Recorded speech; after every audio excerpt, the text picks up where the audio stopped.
Dot and at this point, okay.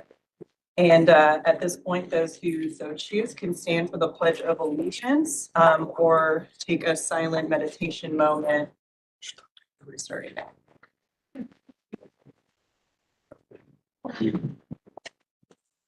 Pledge allegiance to the flag of the United States of America, to the republic which stands one nation, under God, indivisible, with liberty and justice for all.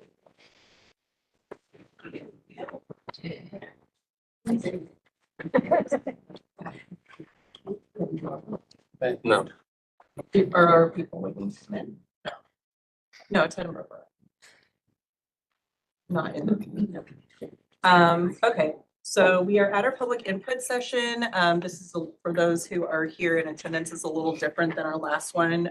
We do have a 30-minute period for which people can give their public input. It's still a 3-minute limit. So if anybody does want to provide public input, if not, anyone in the room, then I can send it over to you. And if you have some that were emailed in, is anyone present wanting to give a public statement, or would you like to hear the email statements first? All right, okay. So I'll just review the public comment policy really quickly.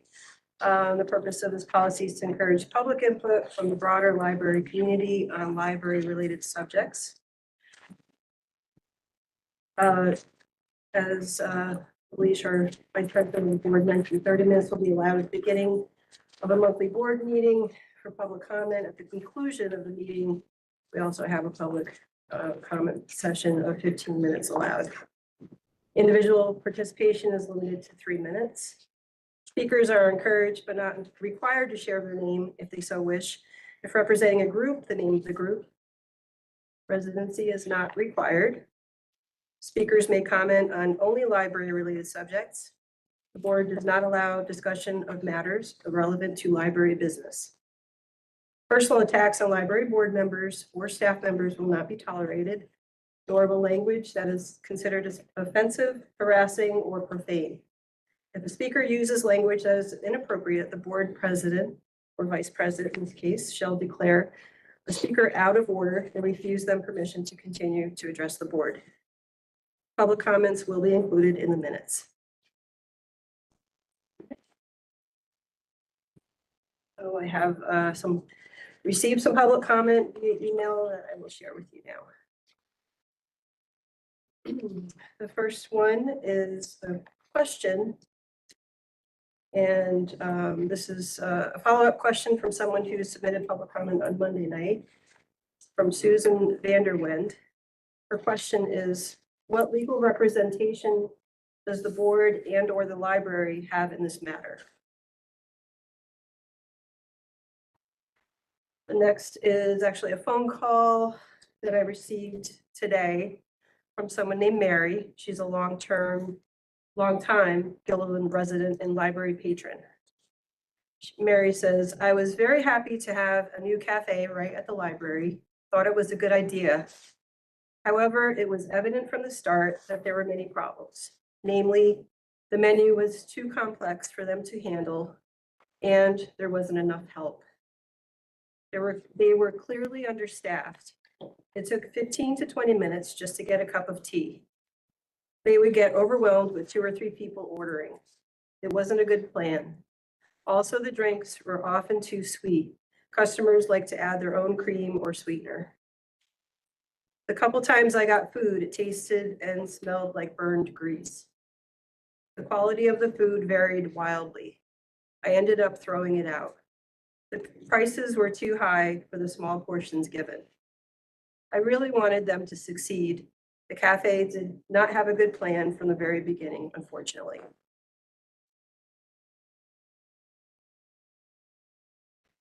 This one is from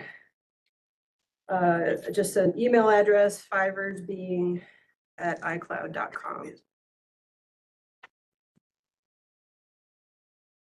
I attended the special board meeting on Monday evening and shared comments about how my attendance, like most others, was to be able to know the facts behind the cafe's closure and their claims of racism. Unfortunately, I am not able to attend tonight's meeting. I read Melanie Diaz's full statement given via her attorney later Monday night. And although she gave some information about the behavior of one staff member taking an iPad, she did not indicate how that incident made her feel unsafe to continue at the library or how it was racist in nature, nor did she give any examples of other staff behavior that supported her claims. And what about her claim that she had experienced ongoing racist behavior from patrons? What are the details of that? Excuse me. I'm sure others will agree with me that it is not good to only go by the statements of other minority community members who have stated that they have not experienced racist treatment, but it is hard not to draw conclusions without Melanie openly sharing the specifics of her claims. Conversely, this behavior of this particular library staff member and early retirement package offered to them has not been shared or commented on by the library's board of directors. I am still hoping that the members of our community will gain a full understanding of what transpired that led to Cafe Conmel's closure and resulted in claims of racism by both parties, being truly transparent about all the factors that played into this situation. Regarding the information that has become public knowledge about some other business practices of concern, I feel I should share a conversation that I had with the cafe owner on one of my visits into the cafe. It was several months ago, back in November, so I may not recall all the details.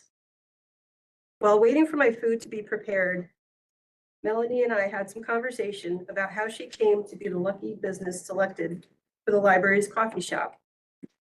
She said a friend informed her the opportunity at the library was still open and no one had as of yet made a bid. So she made a bid and was pleasantly surprised that it was accepted. She said this was perfect timing because she had just had to close her previous cafe. She told me that she had her cafe business in a couple previous locations, the last of which just prior to the library in a downtown location, I believe she said in Albany. I think she said she was only there a few months, and in that time, the cafe had been held up twice. The second time, she was not there herself, only an employee.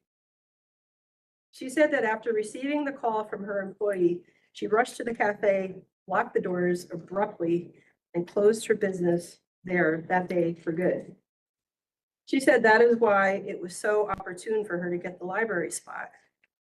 While anyone can understand the fear, the safety concerns, and a decision to close a business in a crime-ridden area, it still makes one wonder if there was a pattern. This all makes one wonder about other things. It appears that the cafe's abrupt closure has shed light on additional matters of concern about how the Gilliland Library's board of directors have handled this new venture of a coffee house business within the library.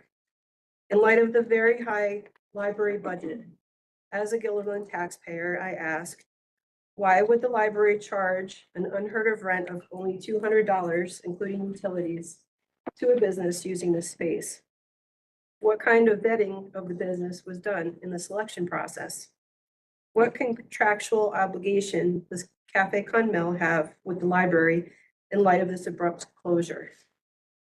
It is time to know all the facts about all of this. Thank you. This one is from email address carnerblue33.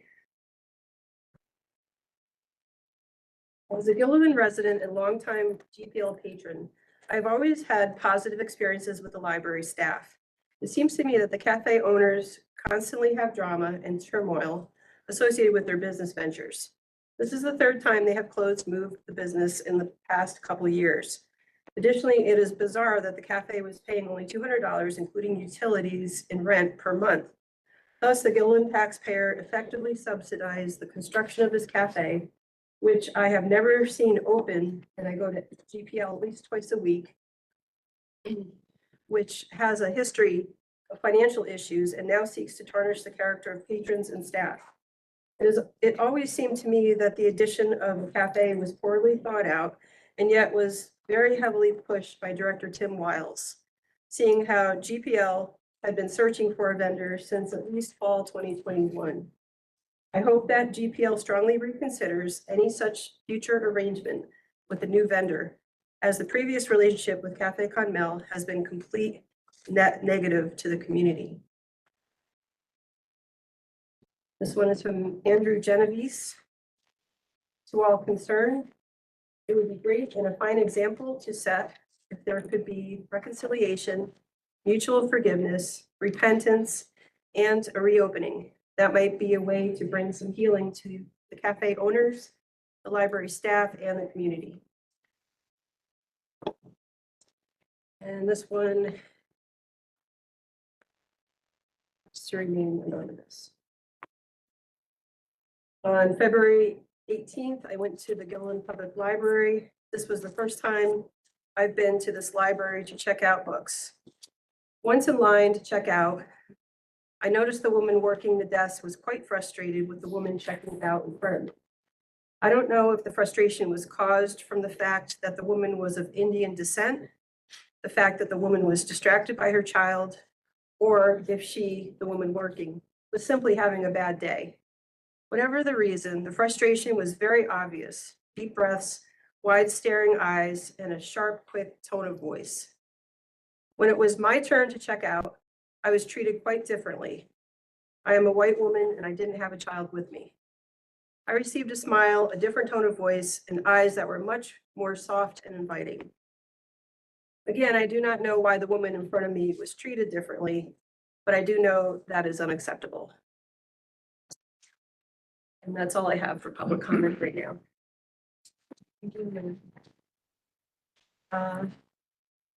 Now that we've heard some of those statements that were sent in, is anyone here wanting to give a public statement before we move into our next section?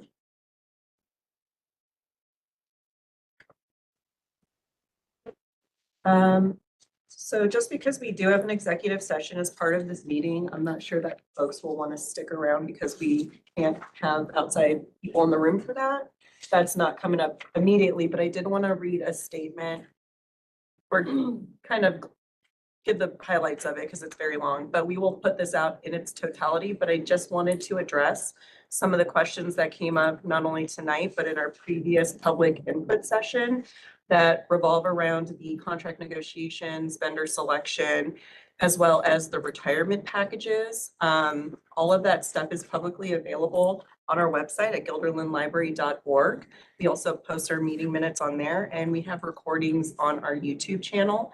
I know a few folks have already been able to find some of those links, but if anybody hasn't just yet, all those things are public information and you can find them on those two web pages and reach out if you have any questions. But that's where you're going to find our, our contract language, why we did come to the contract that we did, as well as any of the other questions pertaining to our open meetings. And just wanted to state again, we do appreciate everyone coming and participating in this process, as well as giving their, thoughts and feelings and opinions on this matter. So just wanted to give the cliff notes on that, but we'll also put this whole thing out after this meeting. Alrighty, so it looks like we are moving on to personnel actions. Who is? Here's presenting that, or do I just read it? Just read the thing, okay. So for our personnel actions for February 20th, 2024, we are accepting the retirement of Maria Buell effective May 29th, 2024, Librarian 2, Department Head Community Engagement and Outreach Services, as well as Kim LaPlante effective May 28th, 2024, Library Clerk, Circulations and Collection Services. Both accepted the early retirement packages.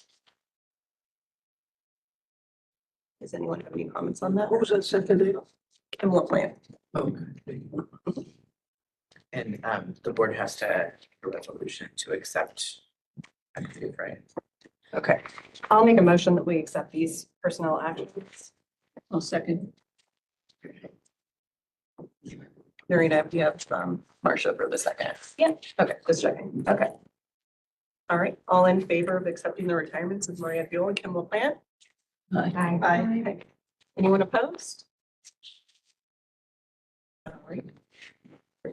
Sure, that we All right, moving on, we are discussing next steps in investigating recent claims and to consider recent community feedback.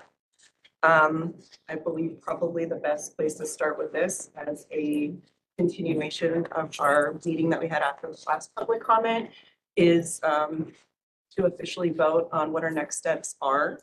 I believe that there was a proposal to do a investigation into the racism and discrimination claims and reach out to a third-party research firm that specializes in these kinds of investigations to remove all bias in that.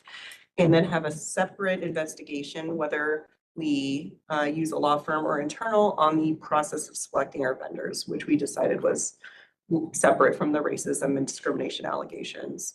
So do we want to have any further discussion on those, or did we want to go to the vote? Did anyone have any thoughts that came since Monday? Mike has all right, Mike. Just a very slight comment, I think. Sorry, you're very quiet. Hold on, we're gonna increase the volume. One sec. Hold on. Can you hear me now? It is very quiet. Is it coming out of the, oh, sorry. It was just a very small adjustment. You referred to the racism and discrimination allegations. I think it just should be slightly broader to refer to all of the allegations, because I think the second statement from Mel was directed at, allegations that might not directly fit under racism or discrimination, but are still allegations about staff conduct. So I just would make it slightly broader so it encompasses all of the allegations related to or made by the cafe. Absolutely, you're right. There was press and allegation, so that will definitely be included in that part.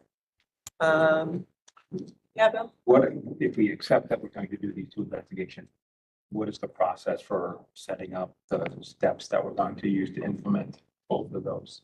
How are we going to work with the various, how are we going to form the investigative bodies or the connections between the library and those investigative bodies? And what are the specific questions that they're going to be asking? I can take a guess, but you can correct me if I'm wrong. But I imagine we are going to get some options for who we might be able to contract with from our legal team. And then once we connect with those folks, they have their own processes. So they'll have to let us know what the time turnaround is for a process like this. Obviously, they know that it's urgent. And then those are the steps that we can, get out to the public transparently and just say, here's where we're at in the process and here's the expected timeline for that. So I imagine on our end, we would just put it in the hands of the people that do this professionally, and then we would have a point person on the admin of the board. So I imagine that'd be Nate and Kathy. And that's the discrimination one. How about the process one? Is that going to follow us similar? That one we haven't determined yet, because we focus mainly on what our next steps were going to be on that first investigation. And then that is what we have left to determine is how we handle that second part of that investigation, which is our process. We haven't decided, or we didn't put as much discussion into that part, but we can figure it out if you want to. Much of the information that we should put into that report is being handled internally right now because of the FOIL request that we received. So a lot of that information is being gathered. So I think once that's complete, we'll know like what else needs to be researched. That's, That if I might just say so, that's the reason I'm at the second meeting, Okay. because that was my problem last night, was those big issues.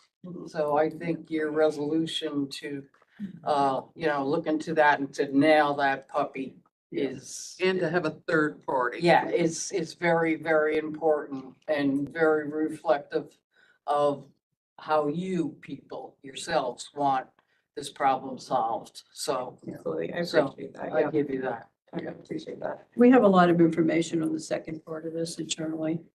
A lot of it is public. It's all getting put together. We're responding to FOIL. We have counsel in the room Excellent. and everything's being done expeditiously. Everyone, including public and the board. And certainly from our perspective, we want to assure you that we want to get to the bottom of this, probably even more than you do. Excellent, excellent. That And this will makes be me, transparent and we all want as answers. a resident, very, very, very happy. and I'm Thank you so sure much. others. Yes. Perfect. It doesn't seem like we have a whole lot more discussion on it. I know we exhaustively talked about this Monday, so do we want to put in a motion to contract with a third-party vendor?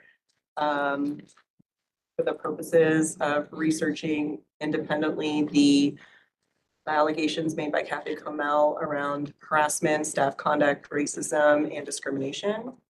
Have I said that? Motion. Okay, Second. great. All in favor? Aye. Aye. Anyone opposed?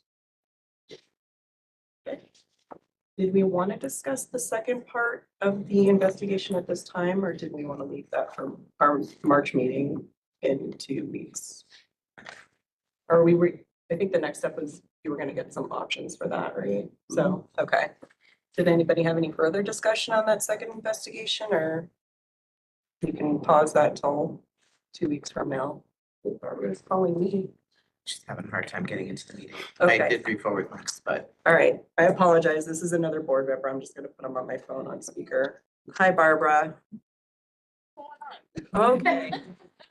I'll catch you up in a little bit as the meeting's currently going. But we just voted on what we discussed Monday, which is contracting with a third-party firm to do that first part of the investigation. She's on speaker. Does she know that? Yeah, you were on speaker. Yeah, by the way, sorry. We're in the meeting. No link. I don't know. so we forwarded it to her. I just forwarded it to her. Did you check your email, Barbara? I did. It says WebEx meeting changed, building and grounds, WebEx meeting, social board meeting. When you open it up, it says it starts at 7 o'clock. No, this one is updated. There isn't one for. Yeah. Nate's taking you outside. Okay. Sorry. Okay, so this will be moved to March for the second step, because I think we agree that the first and foremost, most important part of this investigation, that's what we need to move on the fastest. Okay. Do we have anything else we need to discuss before moving into executive session? And unfortunately, we will have to ask folks to leave for that, as that is. This is the end of the Business before the executive session. Oh, sorry. It's like, do we want to do the new business before the? Yeah, executive that would session? probably, yeah. I was just going in order, so yeah, for sure. So we'll do our new business and then that will be the end of that meeting. Can I make a comment? You had a piece of paper and you said you were gonna do highlights from that, but you didn't read from that. Were you gonna tell us what the highlights were from that paper? That was the highlights. That's all it is just that. I think you should read it.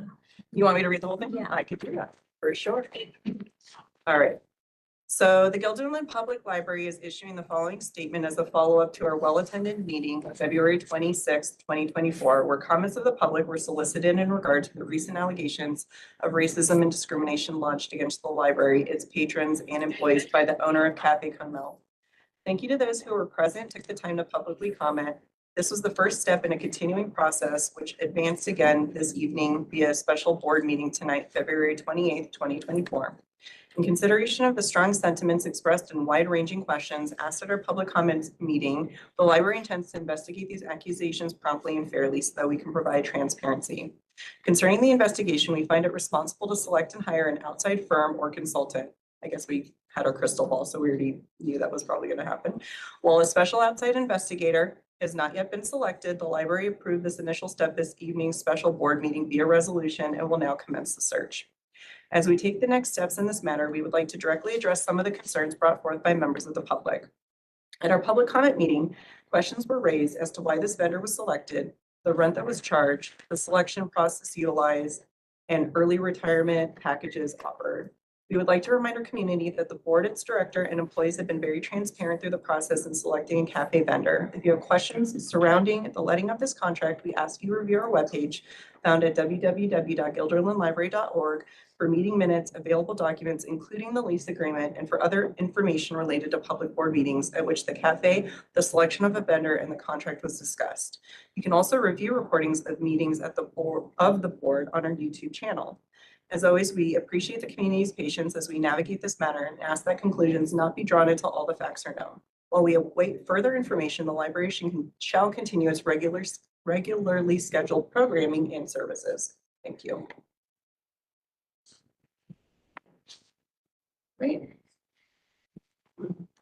So we are going to move on to the business, not in the room.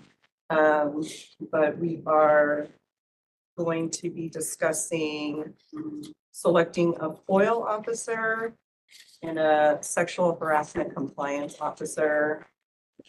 We don't have all of the information for this, other than, I do know that Nate and I spoke briefly. And he was, reviewing some of our policies and noted that there were, some folks that were appointed to these positions that are no longer at the library. So we want to make sure these policies are current and we select these individuals. Do you have any more information now? That's what I was saying. That's what I'm wondering if we should just. Oh, Mike has a question, perhaps we can. Yes, Mike.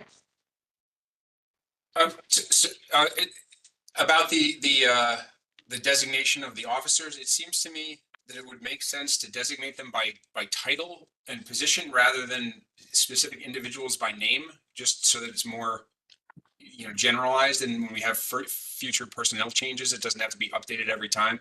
So Yeah, it could be. I agree with that. Okay. Yeah, so there is an attached report. Okay. Apologies. No, it's okay. Trying to get Ted in.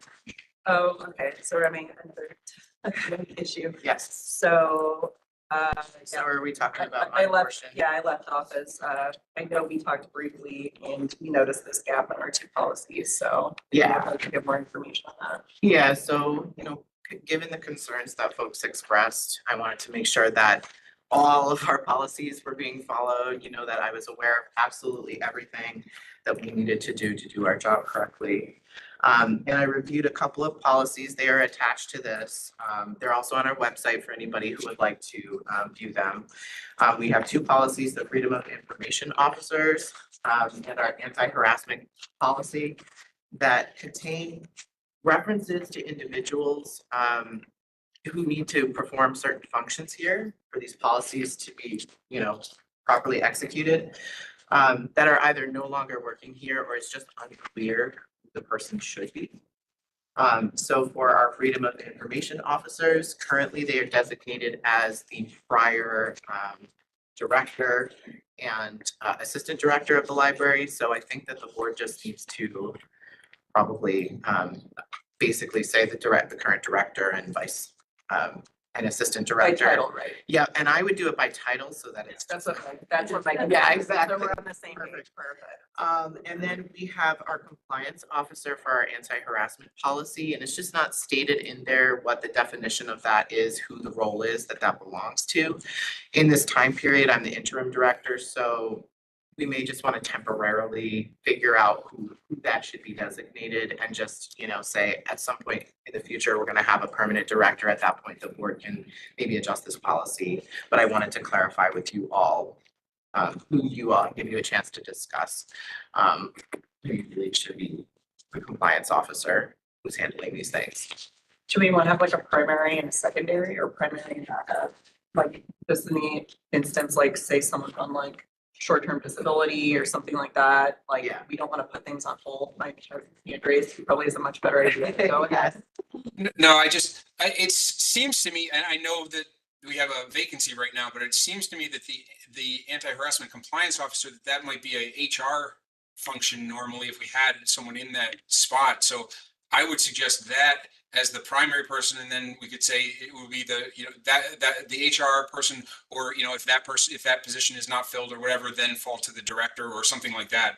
That would be my suggestion. That makes sense to me. So I guess we can always do something for now, and then depending on the new director comes in and their thoughts on the word. Yeah, generally you have a fallback, that kind of person. Yeah. Under the unique situation sometimes happen is that person is an inappropriate person for anyone on staff to go to, because that person may be involved in the harassment or discrimination. Right. So we generally have a fallback person that staff feels comfortable going to if they need to bypass this individual. So I think right now we do have two assistant directors, although one of them is acting as interim. So I would suggest that we do the FOIL officer as, one of them, and then the alternative would be the other one of them, whichever we want, whether it's Natalie first and Nate second or vice versa. And then I would suggest for the anti-harassment compliance officer to be the HR person, since we don't have one right now, or the director, which would be Nate in this case, since he's acting director. So for the first one, can we say assistant director is the first line of defense, and then the second is the director or interim director? Can we reference both titles? I don't You'd think have you to. need to, yeah. I think Yeah. director would cover it. Okay, Yeah. perfect. I was just gonna add too, and Marina kind of did it naturally. I would request that we update the title of the compliance officer to generally reflect the roles that are broader than just sexual harassment compliance and make it non-discrimination, anti-harassment compliance officer. Anti-discrimination, anti-harassment. Yeah, just consistent with the policy, non-discrimination. Just so that it's absolutely clear that that person is covering everything in the policy, not just a section on sexual harassment. So we need a resolution. I think we have a sample for the FOIL one, is that? Well, we can just reuse the same language. Right. Okay, so, can we use the resolution for both, or do we do two separate resolutions? I would suggest two separate. Two separate. Two separate? Between FOIL and the harassment discrimination, yeah. Okay, so I have a resolution to appoint as first line of defense, the assistant director, and second line of defense or backup the director positions to be appointed as the Freedom of Information Officer of the Guilderland Public Library by the Board of Trustees. Is that the exact language? I'm reading exactly what's on here, so hopefully that's right, minus what I just ad-libbed in the beginning. So I don't know if you want to call it first line of defense. Probably not. So first point of contact, I would just appoint the director, the library director, as the Freedom of Information Appeals Officer and have the alternate be the assistant. the other way around, right? They were He saying, wants a records access officer and then an appeal authority. So, maybe the director and then the board, or you want some type of hierarchy. Oh, sorry, I misunderstood. I thought we were saying assistant director first and then backup was director. Is the flip flop the other way around? No, I think that's the right word. That's fine. Assistant director first, Or his director designee. for appeal. So I think the confusion is coming in that here, the previous ones, they're actually two roles, So, sorry. not a primary and a backup. They're legit two roles. Yeah. So we need to have both. So I see now, the assistant director is the Freedom of Information Officer, Right. and then the director appointed as the Freedom of Information Appeals Officer. Okay, so we can But do, that's the hierarchy. okay, so we can do it that way and then I'll do each person of that. All right, so there's a resolution that the assistant director be appointed as the Freedom of Information Officer of the Guilderland Public Library by the Board of Trustees.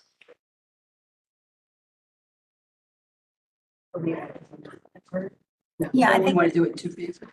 no, I think you Second, add right? the And the- appeals and within the yeah, same Within the same resolution. so it would be the assistant director be appointed as the Freedom of Information Officer of the Guilderland Public Library by the Board of Trustees. And the Gotcha. director is the Freedom of Information Officer, or the Freedom of Information Appeals Officer. Officer of the Guilderland Public Library. You could do it one. All right, we'll do one resolution for that. One more time. All right. Resolution that the assistant director be appointed as the Freedom of Information Officer of the Guilderland Public Library by the Board of Trustees, and that the director be appointed as the Freedom of Information Appeals Officer of the Guilderland Public Library by the Board of Trustees. So moved. Vanessa? Bill, second. Second one should hopefully be easier. All in favor? All in favor? Aye. Anyone opposed? Okay, Barbara says aye. Anyone opposed? So I will do a similar type resolution for the anti-harassment compliance officers. So would that mean that the backup is the field officer? You're gonna have the compliance officer and then backup. Okay. All right. Yeah, they're really sort of on the same level. But the person who backs up, first person is because Or in the absence of in the absence of, the staff has a secondary person to go to if they're not comfortable. Can we just say alternate? It's the same level. You could say. Yeah, we say alternate. Okay, Yeah, that's what I was alternate like. is I was good. waiting for the. Yeah, no. wording. I was like. Just so you know, the title of the position. Primary is not there. If the primary is. Or not another complaint is available, against the or primary. they're not Yeah, comfortable right, talking right. to the first person. Yeah. So in the absence of the primary and, or incapacity or conflict of interest. That's why I was just asking if we could use alternate. So that we didn't have to get into every single specific. Yeah, when we write, we can rewrite the policy bill and make it clear that the alternate can be used in place of the first person if the first person is out. Not Well, why able don't we to just name fill. 2 officers in people There's just they 2 feel officers. comfortable with? Isn't that effectively the same thing? No, I think you need No, one. generally it doesn't work. Primary We and do the. have some entities that'll do that, and then they'll purposefully appoint one male, one female, knowing that Yeah, they're sensitive you could have- topics. You could do that, yeah, as long as there's an option for sale. That's really the And purpose. that would be Natalie then? Which right now would be the assistant Yeah, director. because there's no personnel administrator. Yeah, so just name it as an. So if you're comfortable with either or, that's fine as well. Okay. Are we okay with it just being an either or? Yeah. Yeah, because there's no hierarchy. Okay, perfect. All right. All right, so I have a resolution that the personnel administrator and the director be appointed as the anti-discrimination and anti-harassment compliance officers of the Guilderland Public Library by the Board of Trustees. You have to turn that off. Oh, she does, okay. That's what they call the HR. Oh, okay.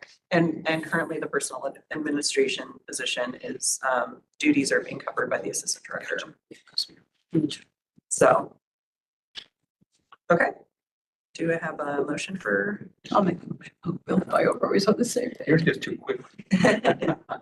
You're gonna do the last I one. So we'll defer do to Bill. Well, on to Marcia and Bill. Marcia and Bill. There you go. Okay, so we have a first and a second. All in favor? All in favor? Aye. Barbara voted. All right, so that just leaves executive session. And so at this time, we'll have to ask folks to leave since that is. About the paper. Should we consider this, the second part of public comments? Oh, sure, Yeah. sure. Okay, we can open up to public comment, sure. So my name is Elizabeth Lloyd there.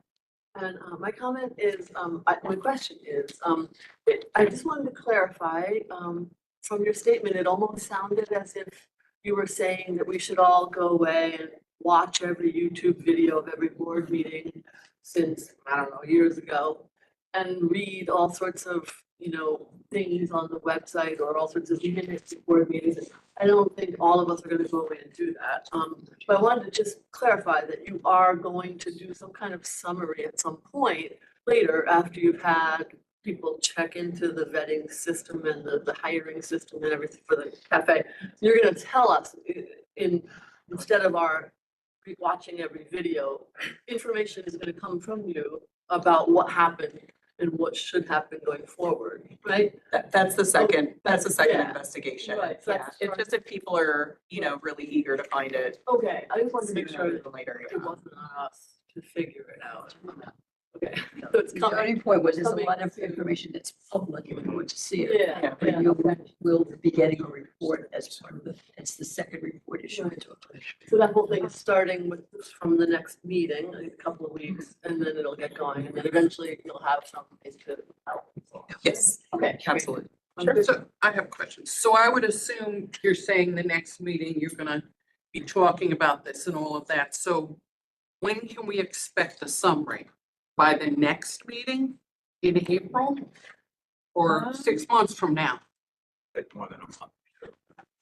I mean, it's just a matter, we have to comply with a FOIL request, which is 20 days. So Yeah, most of I that information understand will that, be but- pretty quick, I but mean, 20 days is 20 days, but when will your summary come out?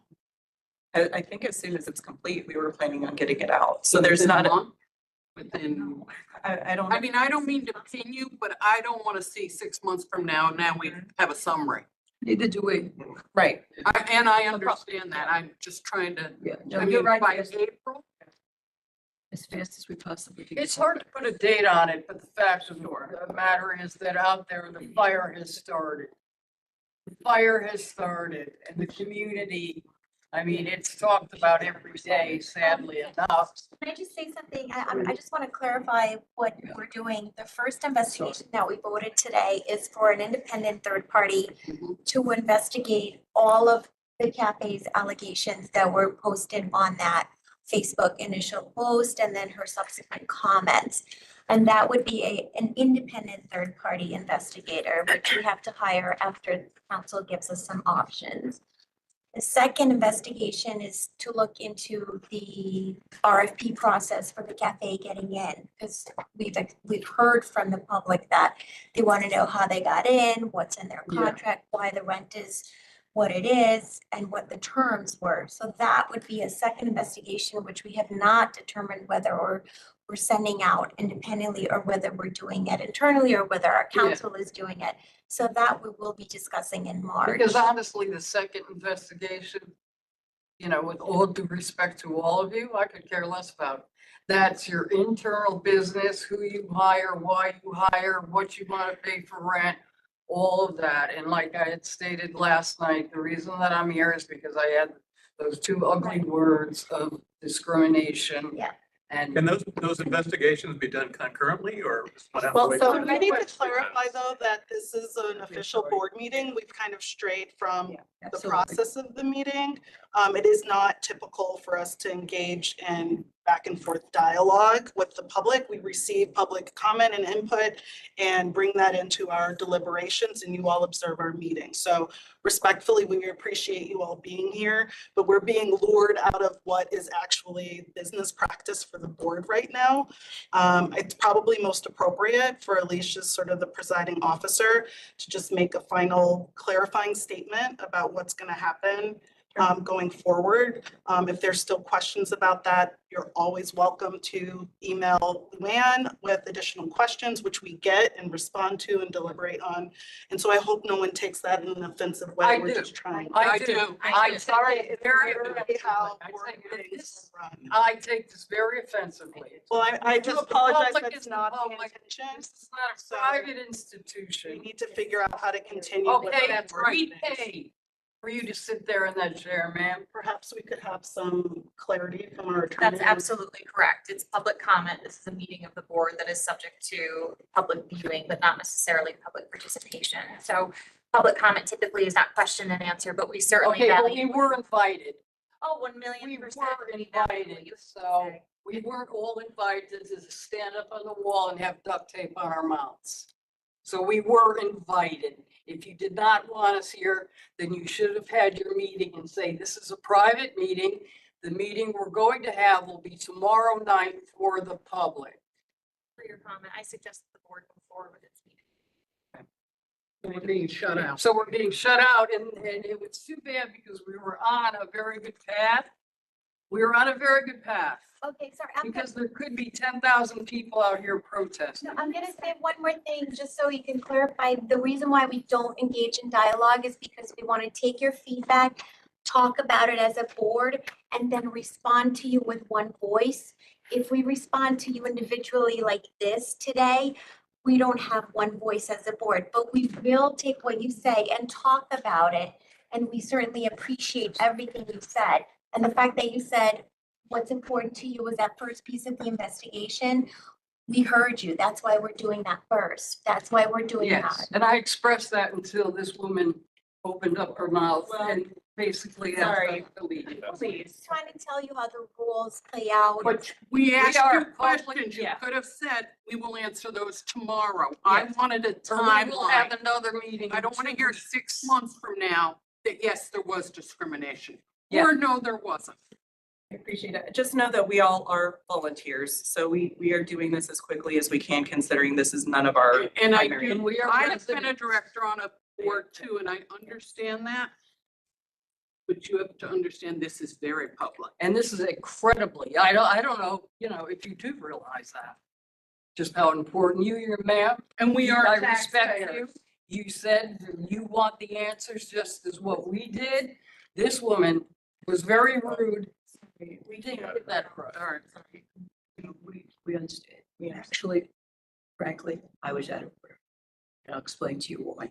It is by no means in any way, and I'm out of order right now. You should not have invited us then. No.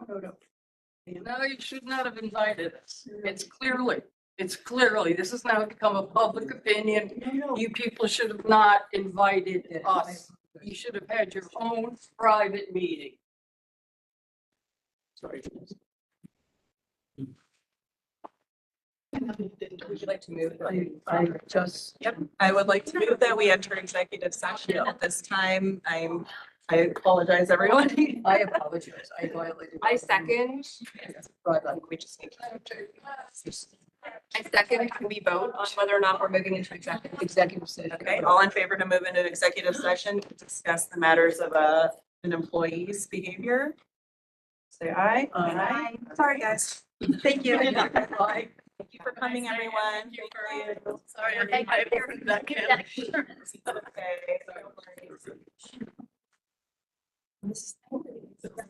That's the assistant director of media. Yep, of course. Thank you so much. Take care.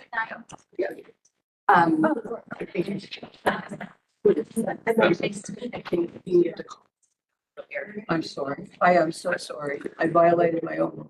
Nobody saw that taken out left-hander. No, but no, But I mean, I shouldn't have responded. No.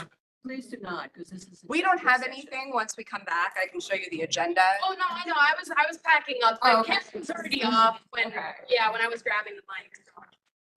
Yeah, I know about You know. that. So I don't know where you wanted to. She went to the back. I mean, I can go talk to her if you want, I'm but. so sorry. I can go with You know you. what, I it's just don't really have it. hard to explain to people that we're not able to find meeting.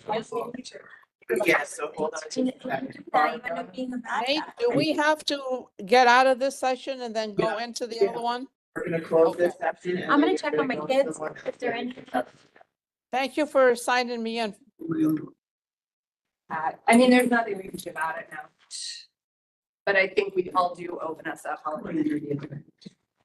Violated.